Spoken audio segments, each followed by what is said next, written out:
नमस्कार, पिंकल मेहरा दोगरा जी में कल जम्मू रियासी कॉन्स्टिट्यूंसी पर जम्मू में वोट पड़े थे, लेकिन उन वोटों के साथ साथ ही जो अनंतनाग राजौरी सीट है वो चर्चों का विषय बनी हुई थी। और चर्चों का कारण ये था कि कल भाजपा के जो प्रदेश अध्यक्ष थे अरविंद रैना, उन्होंने इस सीट को लेकर काफ़ी ज़्यादा इंटरव्यूज़ दिए। अब हमारे साथ इस समय इस सीट से जो आज़ाद उम्मीदवार है दिलीप कुमार जी, वो खुद मौजूद है। दिलीप जी, क्या कारण आ गया है जो आज आपको ये पत्रकार वार्ता करनी?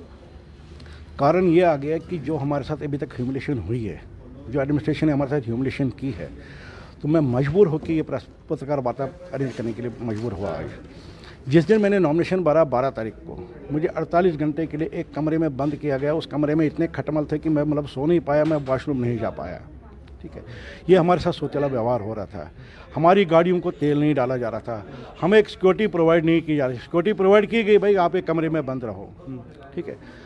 नंबर 2, ये जो हमको टाइम मिला है बहुत कम टाइम है, क्योंकि हमारी कॉन्स्टिट्यूंसी जो इन्होंने डिलिमिटेशन की है, इनको नहीं पता था कि हमारी टोपोग्राफी क्या है, J&K में हमारी टोपोग्राफी क्या है। तो 10 दिन के अंदर अंदर आप अपने एरिया में नहीं घूम सकते हैं।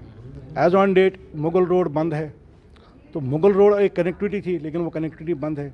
आप मुझे बताइए मैं कहाँ से कहाँ जाऊँ, कितने दिन में कितने एरिया से मैं कवर करूँ। अगर मैं अनंतनाग की ही बात लूँ, डिस्ट्रिक्ट अनंतनाग की बात लूँ, तो अगर मैं एक एक एरिया भी एक एक दिन में कवर करूं तो कम से कम 7 दिन लगेंगे। पुंछ की बात करूं तो पुंछ में भी कम से कम 4 दिन लगेंगे। राजौरी की बात मैं मिनिमम लेके चलता हूं। अगर मैं लोगों तक पहुंचना चाहता हूं, मैं राजौरी की बात करता हूं तो राजौरी में मेरे को कम से कम 5 दिन लगेंगे। मैं जम्मू की बात करूँ, जम्मू में हमारे जो वोटर बैठे हैं, माइग्रेंट वोटर बैठे हैं, उन पर भी मुझे 3 दिन लगेंगे। ठीक है, अब इतनी शॉर्ट नोटिस में और कनेक्टिविटी के बगैर हम कैसे लोगों तक पहुंच सकते हैं? हम उनको अपनी आवाज़ कैसे बना सकते हैं कि भाई नहीं, हमारी आवाज़ आपके लिए ये है। इसलिए मेरी एक हम्बल रिक्वेस्ट है इलेक्शन कमीशन ऑफ इंडिया से कि इस इलेक्शन को डिफ़र किया जाए, ताकि हम लोगों को पूरा मौका दिया जाए अपनी कंपेनियन का, अपनी बात लोगों तक पहुंचाने के लिए। जहाँ तक बात करें, भाजपा ने भी इस तरह का कोई लेटर वगैरह लिखे इलेक्शन कमीशन को इलेक्शन डेफर करने के लिए, आप भी बात करें। लेकिन दूसरी तरफ बात करें, कल उमर अब्दुल्ला ने एक पत्रकार वार्ता की और उन्होंने कहा कि इलेक्शन डेफर नहीं किया। ये किस तरह से देखते हैं? सर, उमर अब्दुल्ला हो या फारूक अब्दुल्ला, ये सभी कश्मीरियों को पता, उनको पता है कि वो हार रहे हैं, उनको पता है कि वो हार रहे हैं। ये सभी जम्मू एंड कश्मीर में जितने भी निवासी हैं, सबको पता है कि उन्होंने क्या किया। एज ऑन डेट वो एक विक्टिम कार्ड खेल रहे हैं, जबकि वो विक्टिम नहीं है, वो कोई पॉलिटिकल विक्टिम नहीं है। उन्होंने लोगों को विक्टिम बना के रखा है, उन्होंने लोगों को विक्टिम बना के रखा है, वो खुद विक्टिम नहीं है। तो मेरी हम्बल रिक्वेस्ट है गवर्नमेंट ऑफ इंडिया से, चीफ इलेक्शन कमीशन से, कि इस इलेक्शन को डिफर किया जाए। आप इस चुनावों में खड़े हैं, आप किन मुद्दों को लेकर इन चुनावों के बीच जनता के बीच जा रहे हैं? मेरे सिर्फ 4 मुद्दे हैं। नंबर 1 रीयूनियन, नंबर 2 प्री-89 status, number 3 social justice. Social justice जितने भी आज तक जिनको भी मारा गया है, जिनके खून से इन्होंने अपने बंगले बनाए, जिनके खून से इन्होंने अपने शरीर बनाए हैं, ठीक है, वो किसने मारे, क्यों मारे, उनका कसूर क्या था, क्यों भगाए गए, उनका कसूर क्या था। एक प्रोब होना चाहिए, एक कमीशन बैठना चाहिए, ताकि उस चीज़ को प्रोब किया जाए, सच्चाई सामने आनी चाहिए। सच्चाई ये नहीं है, सच्चाई कुछ और है।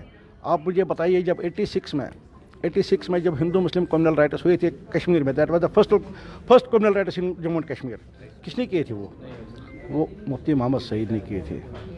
उसके बाद वही मुफ्ती मोहम्मद सईद अपनी बेटी को अगवा करा रहा है और हार्डकोर मिलिटेंट को छुड़वा रहा है। क्या था वो क्या था? वो घड़ियाली आंसू आज जो बहा रहे हैं कि नहीं ये हम लोगों के साथ है। मुझे बताइए ना, वो ही महबूबा जी, मैं आज उससे सवाल करना चाहता हूँ। उसने एक स्टेटमेंट बोला, वो क्या चॉकलेट खाने जाते हैं? महबूबा जी, वो चॉकलेट कौन दे रहा था उनको?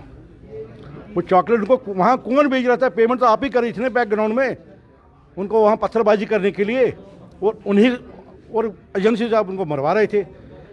डबल स्टैंड नहीं चलेगा ना।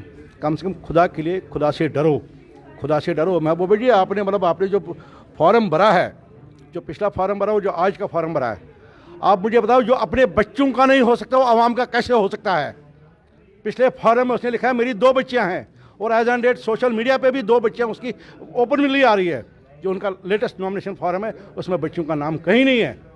जो अपने बच्चों का नहीं हो सकता, वो आवाम का कैसे हो सकता है?